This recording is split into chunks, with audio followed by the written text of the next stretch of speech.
Hi అండి, నేను మీ Chandrakala. Welcome to Chandrakala maths world. ఇంతకు ముందు క్లాసుల్లో మనం నేర్చుకున్న మ్యాథ్స్ ట్రిక్స్, ఈరోజు ఇంకొక మ్యాథ్స్ ట్రిక్ నేర్చుకుందాం.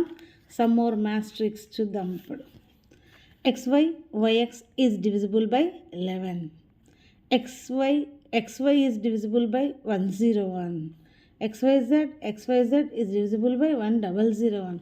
ఈ xy ఏంటి, xyలు yxలు అంటే ఏ నెంబర్ అయినా తీసుకోవచ్చు. మనం x బదులు ఒక నెంబర్, y బదులు ఒక నెంబర్ని మనం తీసుకున్నట్లయితే ఇలా yx ఫామ్లో ఉండే ఏ నెంబర్ అయినా 11తో పర్ఫెక్ట్గా డివిజిబుల్ అవుతుంది.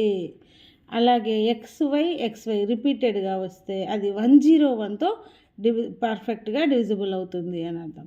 అలాగే xyz ఇక్కడ 3 నెంబర్స్ రిపీటెడ్గా వస్తే అది 1001తో మనకు పర్ఫెక్ట్గా డివిజిబుల్ అవుతుంది అని అర్థం. ఒక ఎగ్జాంపుల్ చూద్దాం. చూడండి, 1221 ఈజ్ డివిజిబుల్ బై 11. 11తో డివిజన్ చేస్తే 111 అనేది ఆన్సర్ అవుతుంది. Next 12 is divisible by 101. 101తో మనం డివిజన్ చేసినట్లయితే మనకి 12 అని చూడండి, పర్ఫెక్ట్గా డివిజన్ అవుతుంది అని అర్థం అనమాట. 123 ఈజ్ డివిజిబుల్ బై 1001. అలా డివిజన్ చేసినప్పుడు మనకి 123 ఆన్సర్ వస్తుంది, అంటే పర్ఫెక్ట్గా డివిజన్ అవుతాయి.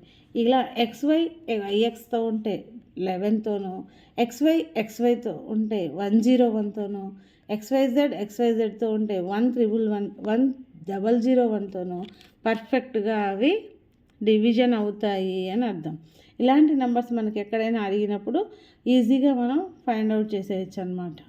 మళ్ళీ మనం ప్రాబ్లం చేయకుండా ఏ నెంబర్తో పర్ఫెక్ట్గా డివిజన్ అవుతుంది అన్న క్వశ్చన్గా ఉన్నప్పుడు మనం చూసిన వెంటనే ఓకే, ఈ నెంబర్తో డివిజన్ అవుతుంది అని మనకు ఒక ఐడియా వచ్చేస్తుంది అనమాట.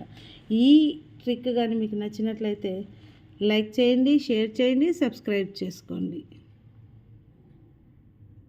Thank you.